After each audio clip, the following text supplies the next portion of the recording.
This is PediaCast.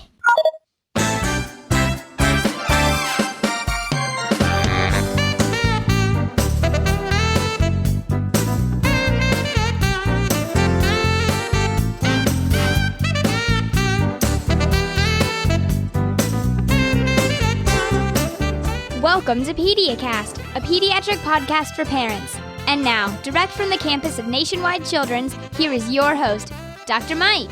Hello, everyone, and welcome once again to PediaCast. It is a pediatric podcast for moms and dads. This is Dr. Mike coming to you from the campus of Nationwide Children's Hospital. We're in Columbus, Ohio. It's episode 521 for July 13th, 2022.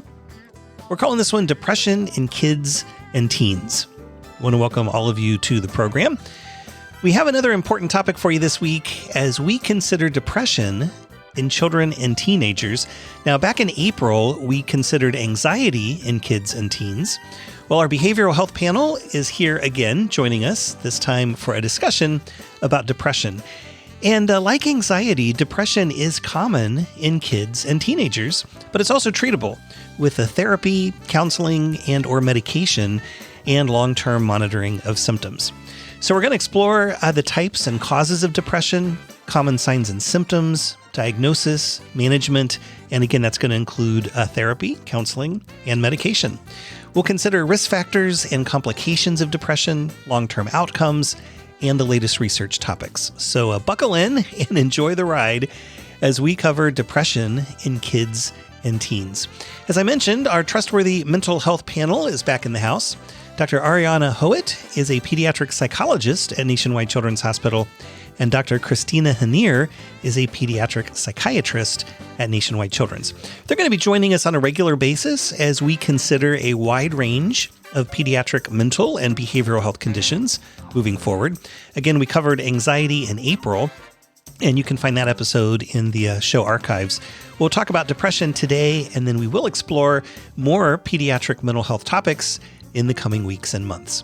Of course, behavioral health has always been an important topic on PediaCast. If you head over to SoundCloud, you'll find a behavioral health playlist with over 25 episodes on it, so hours upon hours of trustworthy content as we explore behavioral health concerns relevant to children and teenagers. And to help you find that playlist easily, I will put a link to it in the show notes for this episode, 521, over at PediaCast.org. All right, before we consider depression, let's quickly cover our usual reminders. Don't forget, you can find PediaCast wherever podcasts are found. We're in the Apple and Google podcast apps, iHeartRadio, Spotify, SoundCloud, Amazon Music, and most other podcast apps for iOS and Android. If you like what you hear, please remember to subscribe to our show so you don't miss an episode. Also, please consider leaving a review wherever you listen to podcasts so that others who come along looking for evidence-based child health and parenting information will know what to expect. We're also on social media. We love connecting with you there. You'll find us on Facebook, Twitter, LinkedIn, and Instagram. Simply search for PediaCast. And then we have that handy contact link at the website if you'd like to suggest a future topic for the program. Also want to remind you the information presented in every episode of our show is for general educational purposes only. We do not diagnose medical conditions or formulate treatment plans for specific individuals. If you have a concern about your child's health, be sure to call your healthcare provider. Also, your use of this audio program is subject to the PediaCast Terms of Use Agreement, which you can find at PediaCast.org. So let's take a quick break. We'll get Dr. Ariana Hoet and Dr. Kristina Jiner settled into the studio, and then we will be back to talk about depression in kids and teens. It's coming up right after this.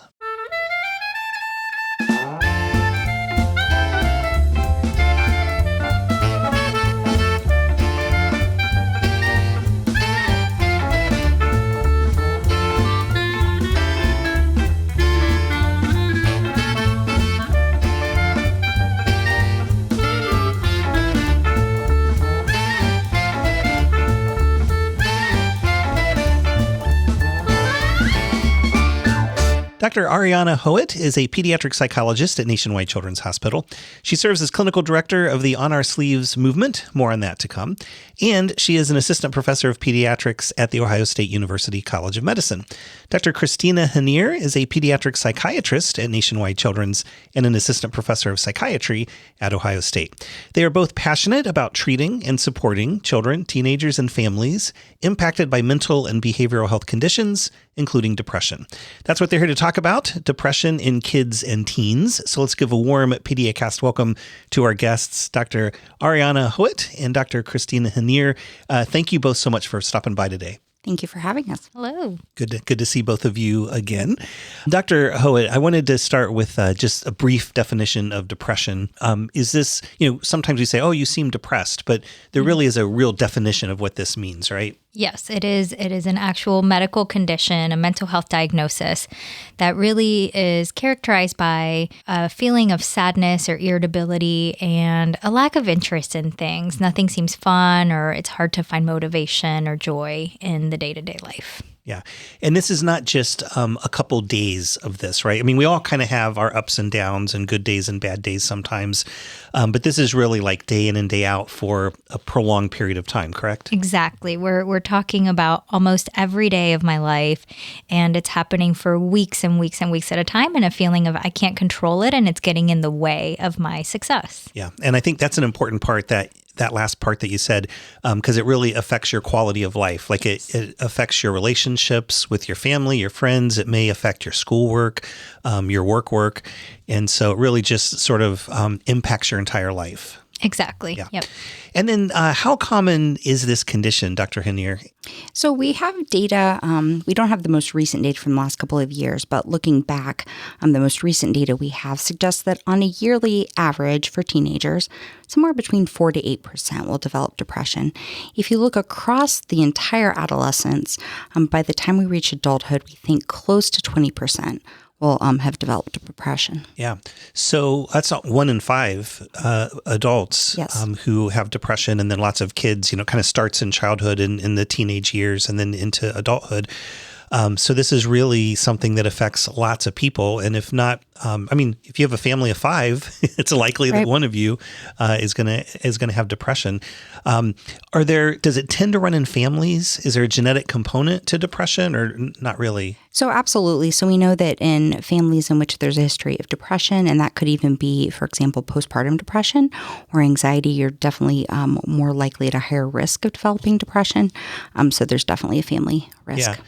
Are there peak ages? So if we think about depression in childhood, because that's what we're really talking about in the teenage years, even though you can see it at any point, are there particular points in time, certain ages when you are more likely to see depression?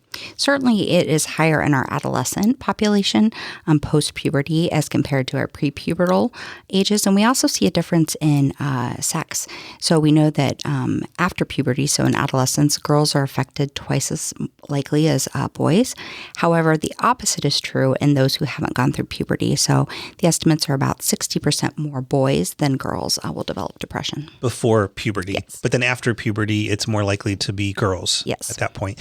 What about cultural or ethnic differences? Is it pretty much across the board, or do we see it more in certain groups compared to others? I think that one of the things that's difficult is how each culture identifies depression, understands depression, or even acknowledges it. So I think that's a challenge to study. And so I think we're still looking to see the differences there. Certainly one of the risk factors for depression is adverse childhood events, things like abuse, trauma, witnessing violence, poverty, things such as that. So in the groups in which we're more likely to see those, we would expect that there could be a higher rate of depression. Yeah. And I would suspect that there's also going to be a higher rate of diagnosed and managed depression in folks who have access to healthcare. And so there's likely some disparities in awareness and diagnosis and treatment in some groups who may not have access to the medical system to the same degree that others, which is a real problem. Absolutely. So you can't be diagnosed or treated if you're never able to present for treatment. Yeah. And then what are some of the risk factors for depression in an individual? So we've talked about some of those, in terms of age. sex. But are there certain other things? We also mentioned genetics and family history. Other things, though, that put us at risk for depression? There are. So even they describe low birth weight, might not be something folks think of at first. The other big one is a negative style of interpreting events. And so this is, could be seen in a child or adolescent who always seems to have kind of a negative spin on things. And so that can set a person up for depression. Child and caregiver conflict can certainly do it. And then we also think about medical potential risk factors. So traumatic brain injury is definitely known to be a risk, as well as just chronic health conditions that really impact quality of life. Certainly we see depression in those folks. And then other mental health diagnoses. So things such as anxiety, for example, ADHD, substance use are certainly risk factors. Yeah. You had mentioned I'll say like the glass is half full or is the glass half empty kind of attitude within an individual. And if you're more of the glass is half empty person, then maybe you're set up more that you could end up with depression. Could parents somehow then prevent maybe a child from developing depression by, if they are a glass is half empty kind of kid, helping them see that, well, this is a problem, but here's the silver lining or here's the good thing. So really trying to turn negative things to see the positive in negative things, from an early age. Could that possibly help prevent some depression?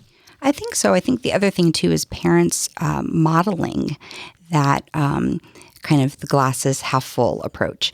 And so modeling that for children so that, again, children pick up on what they see and hear. And so I think that could be of benefit for families. Yeah. So then what causes depression? So if we're looking at the pathophysiology, big word, but like in the brain, what is it that causes depression? Do we know? So we have what we think is a good understanding. We don't know for 100%. We can't say, okay, this is exactly in this spot in the brain is the issue. What we believe, though, is serotonin, one of the neurotransmitters, is involved. And we somehow came into that kind of backwards, in part because our medications work on serotonin. And so that's one of the ways in which we know that there's could be a problem with serotonin there. And that's one of the big ones from a pathophysiology standpoint. We're still learning more and more every day. And so we don't have a definitive answer to that question. But we do believe that in certain aspects of the brain involving serotonin put folks at risk. Yeah. And even if it's not serotonin, we know that if you have more serotonin because of the medicines that you're using that's available, then maybe that counteracts whatever other thing is happening inside the brain. Dr. Hoet, do you have other insights into the pathophysiology of depression? I think what we've been talking about, and one thing I like to highlight to parents, because I often hear when I'm seeing a family, they'll say things like, well, no, my child doesn't have a reason to be depressed. They have everything. Their life is good. And so I like to highlight to parents that sometimes it's not something we did, or it's not a stressor in the environment. As Dr. Jiner mentioned, it can be genetic, it can be a personality trait, it can be, a change in hormones through adolescence. It can be a lot of different things. So there is a difference between a diagnosis of PTSD, for example, where there is a trauma that has to happen for that diagnosis. With depression, there doesn't necessarily have to be an environmental trigger for that diagnosis to exist. Yeah. And that goes back to, even if you are a glasses half full parent all the time, you still could end up with a child who suffers from depression. It's not necessarily the child's fault or because of how they had an outlook on things. And certainly if you have depression as a young kid that's been undiagnosed, maybe you will be more glasses half empty because of the depression, not necessarily from a personality thing. So it gets pretty complicated. And probably the most important thing is to recognize it and treat it when we can. And so that leads us to the next question, which how do we recognize depression in our kids? What are the signs and symptoms of that? Yeah, I want to answer that in two ways. One is the symptoms, and then the other one is the signs, because depression is what we call an internalizing disorder, meaning that the symptoms are sometimes just felt by the person and we don't notice. And so parents may not be aware that the child is having these symptoms. So symptoms are changes in mood. I'm feeling sad a lot, or I'm feeling irritable, changes in interest in things, what we call anhedonia. I don't want to do anything. Nothing seems fun. I'm not motivated. But then also changes in sleep and appetite, decrease in energy, difficulty focusing. And then our thoughts, we can have thoughts of guilt, hopelessness, worthlessness, suicidal thoughts. And so all of those things can indicate depression. In terms of signs, things parents may notice, we look for changes in school performance, isolation, not doing the activities they used to enjoy doing. And this goes beyond I'm growing up and I have different interests. It's I don't want to do anything. Nothing is interesting. I just want to be left alone. Or you see kids who start getting into trouble. There's a lot of conflict between them and their friends or teachers or parents, and even their personal hygiene. So all of those can be signs that the symptoms are going on in the child. Yeah. Are those signs a little different for the various age groups? So especially in younger kids who might have depression, what might that look like? Yeah, absolutely. So younger kids tend to show us their feelings with behaviors. They don't have the language yet, or they don't even know what they're feeling. And so we tend to see more of the tantrums, the meltdowns, more of what we call the oppositional, I don't want to do that. Whereas the older kids, you see more of a lot of what I was describing in the school or social settings. Yeah, that makes sense. How young down does depression go? Like what's the youngest person that you have seen and treated for depression? Probably between 6 and 8. Yeah, so school age, would you say? Yeah. Mm-hmm. So in the preschool years, I mean, you can certainly have oppositional behavior. Some of that's age appropriate though, right? As kids are learning to be independent and to push boundaries and all of those things. So, but really is sort of school age is when you would start really considering it. Good to know. Dr. Jiner, what causes similar signs and symptoms? So, you could have feelings of being down or not having an interest in doing the things that you're used to doing. Are there other conditions other than depression that could possibly cause those same things? Sure. So some of the things that we consider when we're presented with this constellation of signs and symptoms is, could you have an adjustment disorder, which means that there has been some stressor, and this is the response to that stressor. And so certainly there will be a trigger, if you will, and we look to see what signs and things are showing up. Typically for adjustment disorder, you're not going to have the severity of symptoms or the number of symptoms as you do in depression. Other things we consider would be, is this a presentation of bipolar disorder? So for bipolar disorder, you can have major depression in addition to the manic symptoms. And so that's one of the things we're looking for. And so in addition to screening for depression, we're also screening for mania or hypomania. We also think about grief. So that often is a time in which a child or adolescent has lost a loved one, someone close to them. Could these be symptoms of grief, which again is a common normal reaction to loss? And so we don't want to, we don't want to go down the wrong treatment path for something that's to be expected. There's also some medical conditions that we think about. Not common, but things we should keep in the back of our minds. So one, if the thyroid isn't functioning like it should be, it's underfunctioning or hypothyroid, that can present as depression. Substance use can certainly present as depression. And then depression-like symptoms are part of many of our diagnoses. So a child might have ADHD and it can look very much like depression, or learning disorder. If a child's really struggling in school because they don't understand, they may become very sad, down, not really wanting to do anything. And really it's because they're not able to keep up with their peers. So there are quite a few different diagnoses that we think about. Yeah.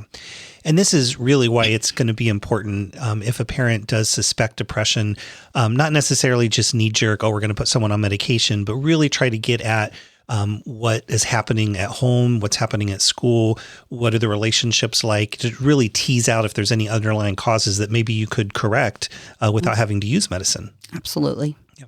And then how do you go about diagnosing depression? So, you've all these other options that are out there. Sure. How do you get to that diagnosis? So a couple of different things. So one, we do screening, and so that's important to help us kind of pick up on it. And then if a screen is positive or a family comes in presenting with those symptoms, we do a really good interview, both with the child or adolescent as well as their caregivers. Oftentimes, if necessary, seek additional information from other caregivers, whether it be at daycare or at school. There are some rating scales that we can use. Again, those are, they're not diagnostic in themselves, but can give you some additional information. And sometimes kids just respond differently to different ways questions are asked. So it can provide some additional information. But at the end of the day, we kind of take all of that information together to decide if what we're seeing is most representative of depression. Yeah, good to know. Every time I go to see my doctor, I get a checklist, one for anxiety and one for depression. It's like on a wipe on or write on wipe off board, so they can use it over and over again. But that seems like a pretty good screening tool. And so I would say that if your child's doctor, whoever they see, is not screening for anxiety and depression, maybe ask them, can you screen my child for this? Ask those questions. Absolutely. So the recommendation is for beginning around age 11 that they should be screened every year at their annual physical. Certainly children younger than that can be screened if parent is concerned, there's a family history, or something just seems not quite right. You can go ahead and screen too. So absolutely very important. And we know that screening for this makes a difference. Yeah. And then, Dr. Hoet, so now we have a child who we thought could be depressed. We've screened them, maybe run through some more complicated checklists and surveys to see if they meet the criteria that's set out. Then how do we go about treating depression once we find it? Sure. So the good news is that we have treatments that work really, really well for depression. And it can be psychotherapy, it can be medication, or it can be a combination of both. And that really depends on the severity of the depression, the symptoms, what's going on, and of course, that conversation between the family, the child, and their medical provider. And when it comes to therapy, really our goal is to teach children the coping strategies they need, but also to increase that insight about themselves, understanding into their thinking and behaviors, and teach those problem-solving skills. And just like there's a lot of different kinds of medication for depression, there's a lot of different kinds of therapy. So there's therapies, for example, cognitive behavior therapy has a lot of research and evidence behind it to show it's helpful for depression. Cognitive behavior therapy focuses on the idea that our thoughts is what creates our emotions. And so we teach kids how to notice their negative thinking patterns, that glass half empty thinking, and how do I challenge that? How do I start to help myself think more like glass half full? It also focuses on behaviors. We know when we're depressed, we don't want to do a lot, but that makes us more depressed. And so we help the families get the child more active and doing fun activities. Outside of CBT, there's other therapies like acceptance and commitment therapy that focuses on the values and helping a child live a life that they value and enjoy. There is dialectical behavior therapy, which is more focused on how do I cope with really strong, overwhelming emotions? How do I stay in control of that emotion and not let the emotion guide me? There's also therapies like interpersonal therapies that focus more on the social relationships and communication and problem solving. So lots of different ways that we can treat depression. Yeah. And when you're talking therapy, I would imagine sometimes it's important to get the whole family involved with that too, right? Yes. Almost always I have the whole family involved. As the kids grow older, I will have sessions with just the adolescent, for example. But then at the end, I will bring the parent in and talk about what the practice for that week is.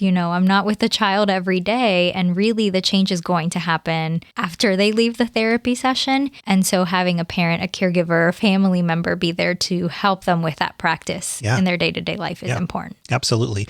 You mentioned, incorporating fun activities during the day can be helpful. Really, exercise just in general, being active can help decrease the symptoms of depression, right? And sleep. We need enough sleep at night. Gosh, we need enough sleep. Yes. So depression works in a cycle. The downward spiral of depression is what we talk about. So I wake up, I don't want to do anything. So I sit in bed and I get to the end of the day. And now I feel like, wow, what a waste of a day. Or I'm worthless. And now I feel worse. And you just kind of keep spiraling down. So we know that to interrupt that cycle, you do fun activities, you do the physical activity or learn a new skill or socialize with someone, do something that you feel proud of, what we call a mastery activity where I accomplish something. And so it may not feel good at first because you're stuck in that depression, but you're interrupting that cycle. And the more you do it and push yourself to kind of do that few minutes a day, that spiral is going to start going up instead of down. Yeah. And there really is plasticity to our brains, right? I mean, we can change patterns of thinking. We can change the way that our out view of the world and our relationships. And so we need to exercise our brain too, not just our bodies. Yes, right? yes. So sometimes we do have to turn to medications. And so, Dr. Jiner, what are your favorite medicines to use in kids and teens for depression? So the medicines that we have the most evidence for, the most research for, are what we call our selective serotonin reuptake inhibitors, or SSRIs as they're commonly called. And they go by, there's a variety of them, but there are several common trade names would be things like Lexapro, Zoloft, and Prozac. And how I explain that they work is our cells in our brain communicate to one another by releasing serotonin. And we have like recycling trucks that come along, pick up the serotonin and recycle it so the brain can use it again. These medicines work by disabling the recycling trucks for a little bit. That way the serotonin can communicate longer. And we know that, and we believe that in certain parts of the brain that can really help with the depression symptoms. And so that's the most common type of medication that we use. We have other medications that we have a little less evidence for, but we will use that target other neurotransmitters in the brain. And as I always remind families, the medication is good, but it's not going to eliminate depression. It's so very important to do the other things Dr. Hoet was talking about. If you don't incorporate those as well, you're still going to have depression symptoms. So I talk about the medicine helping to take the edge off the symptoms so you can do those things. You can get out of bed, hang out with friends, go for a walk. That's kind of the role of medication. Yeah. So the behavioral part of it is, and retraining our brain is really an important component in addition to medicine. Yes. Medicine by itself is probably, it's going to help, but not as much as it otherwise could. Yes. Right. How do you monitor progress then when someone is on a medicine? Like, how do you know this medicine's not working? We need to try something different, or we need to change the dose up or down? Like, how do you monitor things? So one of the things we can do is one of the patient health questionnaire, which is a very common, well-studied, well-validated tool. We can administer it over time. And so that's one way, kind of a quick and easy way we can see, is the score decreasing, increasing? Is it staying the same? Also on clinical interview, we'll talk about those symptoms. And we're also assessing on physical exam. You can definitely see differences in hygiene, in interaction, eye contact, whether someone's smiling, not smiling, and how they're interacting with their family. And those are, again, we take all of those pieces together and decide, do we need to make an adjustment? Yeah. And you're talking to families, who the parents are with their child day in and day Absolutely. out, and probably have observations and insight for you as well. Dr. Hoet, we know that depression often does not live in isolation, that sometimes there are other health conditions, especially mental health conditions, that we would call comorbid conditions, meaning they're there with the depression. And we can't ignore those. We have to treat those as well in order to successfully help the depression. What are some of those mental health problems that we see with depression? Sure. The one we see the most is anxiety. I talk to my patients a lot about how they're kind of like sisters. They often go together. But we also see comorbidities with ADHD or substance use disorders when it comes to depression. Yeah. And so we're really screening for those things as well, not just the depression, because there are different treatments for those things, correct? Right. And then you had mentioned one of the symptoms of depression is suicidal thoughts, and then that can move on to suicide attempts. How is depression related to suicidal thoughts? Is it always something that's there? Does it just depend on the person? Yeah, it places you at risk for the suicidal thoughts. You can have depression without suicidal thoughts, but it is something that a person is at higher risk for. And so we are always assessing and one of the symptoms of depression. Yeah. And how can parents sort of screen, especially if they have a child with depression, is this something they should talk about? Yes, absolutely. We always encourage adults, whether parents, caregivers, or school staff members, to check in with children. We know that asking, are you having thoughts of suicide or thoughts of hurting yourself, does not increase the likelihood that a child will think about it. All you're doing is creating that safe space. You're opening the door for the child to know, wow, this person, I can really share how I'm feeling. And it can again, open that door to having that conversation and getting them the help that they need. If you have young children at home, I would think it's important at a very early age to start talking about feelings. And, what are you feeling? How are you feeling? Have you thought about hurting yourself?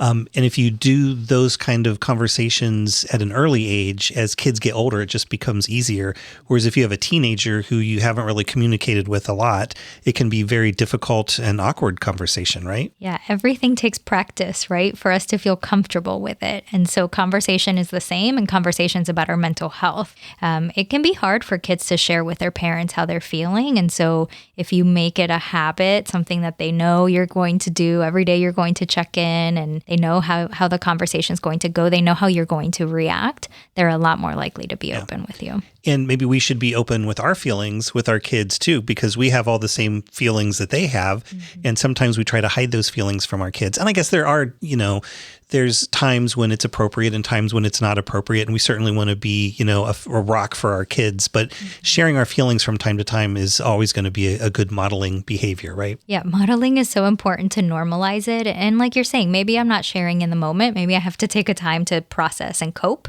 And then I can share, yesterday I was feeling really sad about this situation, and here's what I did to feel better. And that way we're normalizing that. Yeah, that's a great point.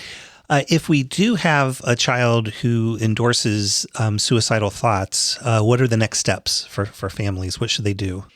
There are many different things that a parent can do. You can reach out to the child's pediatrician. You can reach out to our national suicide hotlines. There's both call or text numbers.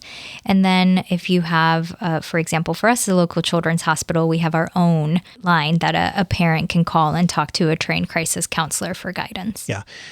We also have our psychiatric crisis department, which is a part of our behavioral health pavilion here at Nationwide Children's Hospital. And I'm going to put a link to that in the show notes, especially if you're in Central Ohio. It's good to just be familiar with that as a resource because you never know when you're going to need it. And so if you have awareness about it, that can be helpful. And then I will put some other information in the show notes over at PediaCast.org, the National Suicide Prevention Lifeline, the phone number.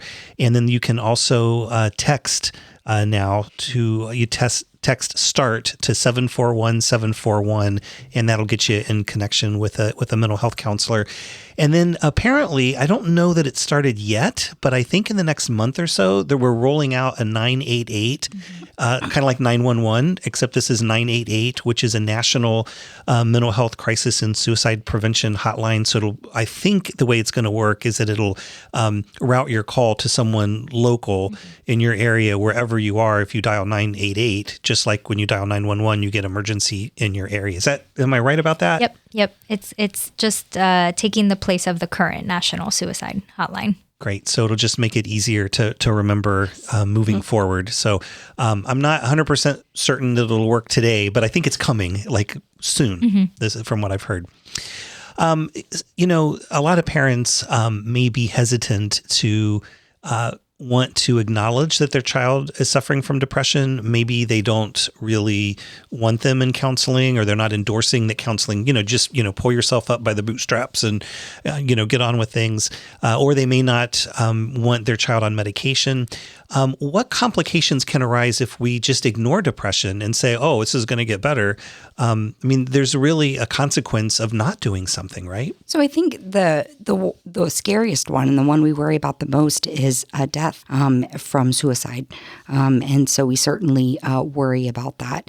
The other things is we know that if we don't treat it in childhood and adolescence, you can go on to develop it as an adult. And so that, of course, has far-reaching consequences consequences as an adult. But there's other things that we worry about. So, for example, substance use. Sometimes our teenagers will, in an effort to feel better, kind of reach out looking for things to feel better and run across substances. And so then can develop some substance abuse, and that can cause its own set of consequences. Learning disorders. Certainly if your depression is such that you're unable to concentrate and focus, that's going to cause problems at school. It's going to cause problems with interacting with others. Something that's also come out in the last couple of years is that depression has an inflammatory component to it in terms of how it works in the body. And so there's some thought that that can set a child up for premature cardiovascular disease. And so that's something that is we're becoming more acutely aware of. And the American Heart Association has recognized it as a potential risk factor. So I think that in and of itself is another reason. So we want to treat it, we want to take it seriously. I always tell parents, depression is no different than asthma. Nobody wakes up one day and says, hey, I think I'll have asthma today. It's something they develop and they can cope with and learn to manage it well. And the same is true for depression. No one wants to have depression.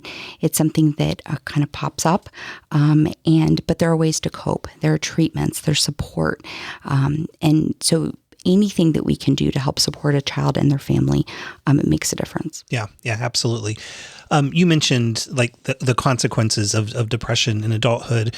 Really, there's probably higher divorce rates if you have untreated depression. You're less likely to be able to hold a job and to be productive and excel at your job.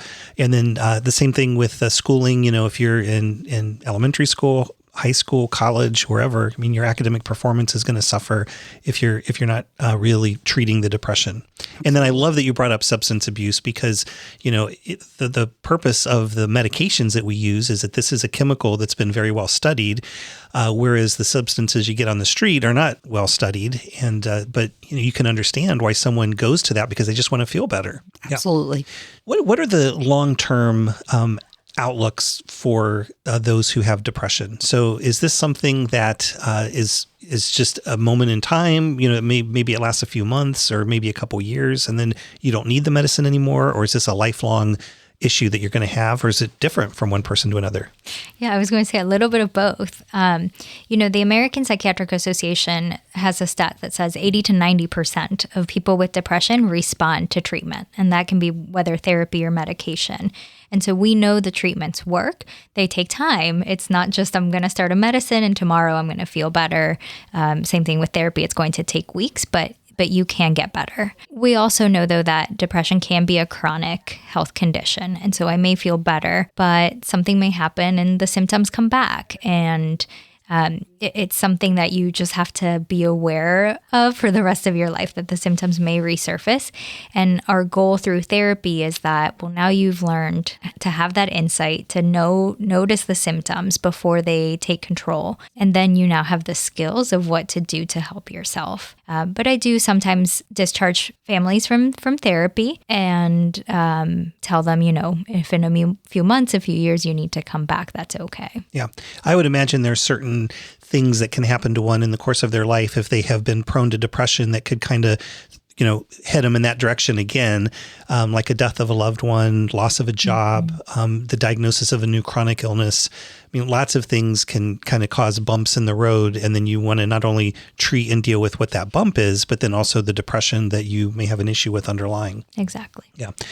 What about current research in depression? Or is there anything hot out there that our listeners ought to know about? I think what I've been really into recently is we know there's this increased need for mental health services and just not enough therapists, psychiatrists to help children. And so there's a lot of cool research coming out about brief interventions, single session interventions, whether one session or 4 sessions. And they're showing a lot of promise, especially for kids with mild depression or at risk for depression. There's also a lot of cool research on treatments through smartphones or websites where it's self-guided. And so I find that really exciting because it allows us to have, again, those kids that maybe their symptoms are less severe, get the help that they need. And then we have therapists that are available for more of that moderate or comorbidity presentations. Yeah. If this is something that we need more workers in mental health, not just for kids, but for adults too. But as your children are growing up, you may encourage them to go into mental health work. It's a great field and certainly one that is needed, right? Absolutely. And it's very rewarding to be able to work with children and families and to see that progress. And like Dr. Hoet was saying, we have research that shows it's very treatable. And we see progress. And that is incredibly rewarding and one of the best parts of what I do. Yeah. It seems like we hear about anxiety and depression a lot more. Is there more of it out there today compared to 10, 20 years ago, or is there just more awareness, or both? My suspicion is that it's a little bit of both. As one, we're recognizing it more, but two, we think to, kind of the last couple of years in particular with the pandemic, there are folks who perhaps had a predisposition or were at risk for developing depression.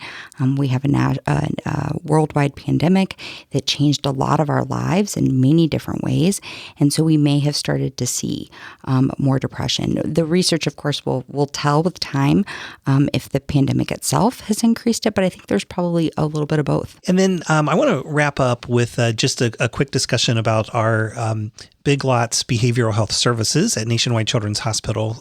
We really have a super well-developed program. Tell us a little bit more about what you guys do. Sure. So we have a variety of services across the continuum of care, everything from emergency or crisis care, as you mentioned, the psychiatric crisis department, to outpatient care, whether that's in the office or more community-based or school-based. We have higher levels of care, whether that's an intensive outpatient program, partial hospitalization, and if need be, inpatient care. We have programs set up for special populations. So, for example, autism, eating disorders, those who identify as gender diverse. So we have a wide variety of services that also collaborate very closely with our primary care colleagues, as well as our medical specialists. Yeah. And we have the largest freestanding behavioral health pavilion for kids and teenagers in the entire country, right? Yes, that is true. Yeah. And then we also have a fantastic program called the On Our Sleeves movement. Dr. Hoet, I know you are the director, the medical director of that program. Tell us more about On Our Sleeves. Sure. So at On Our Sleeves, our mission is to give free resources to every community in the U.S., resources that are evidence-informed on how to support and promote the mental wellness of children. And so we have information for parents and caregivers, but we also have information for teachers that they can implement in their classroom. We have information for coaches and even working parents. So anyone looking for ways to support the mental wellness of their children, they can find it at On Our Sleeves. Perfect. And we'll put links to both the Big Lots Behavioral Health Services at Nationwide Children's and also On Our Sleeves, the Movement for Children's Mental Health. We'll put links to both of those in the show notes so folks can find it easily. Well, once again, we really appreciate both of you stopping by. I know we have some more programs in the future that we have planned that we're going to be excited to bring folks. We did one a few months back on anxiety, so I'd encourage folks to head back in the archives and listen to that one too, because there's a lot of kids affected by not only depression, but by anxiety as well. So Dr. Ariana Hoet and Dr. Kristina Jiner, both with Nationwide Children's Hospital, thank you so much for stopping by today. My pleasure. Thanks for talking with us.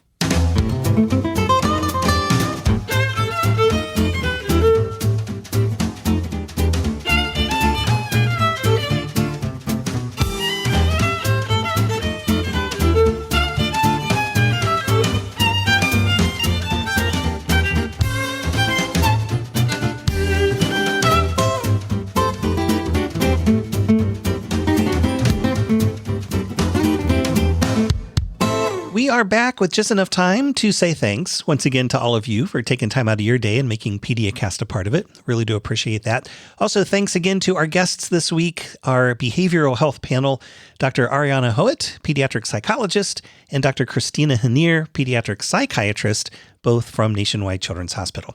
Don't forget, you can find us wherever podcasts are found. We're in the Apple and Google podcast apps, iHeartRadio, Spotify, SoundCloud, Amazon Music, and most other podcast apps for iOS and Android. Check out our landing site. That's PediaCast.org. You'll find our entire archive of past programs there, along with show notes for each of the episodes, our terms of use agreement, and that handy contact page if you would like to suggest a topic for the program. Reviews are also helpful wherever you get your podcasts. We always appreciate when you share your thoughts about the show. And we love connecting with you on social media. You'll find us on Facebook, Twitter, LinkedIn, and Instagram. Simply search for PediaCast. Also, don't forget about our sibling podcast, PediaCast CME. That stands for Continuing Medical Education. It's similar to this program. We do turn the science up a couple notches and offer free continuing medical education credit for those who listen. Of course, that includes doctors, but also nurse practitioners, physician assistants, nurses, pharmacists, psychologists, social workers, and dentists. And since Nationwide Children's is jointly accredited by many professional organizations, it's likely we offer the exact credits you need to fulfill your state's continuing medical education requirements. Of course, you want to be sure the content of the episode matches your scope of practice. Shows and details are available at the landing site for that program, PediaCastCME.org. You can also listen wherever podcasts are found. Simply search for PediaCast CME. Thanks again for stopping by, and until next time, this is Dr. Mike saying stay safe, stay healthy, and stay involved with your kids. So long, everybody.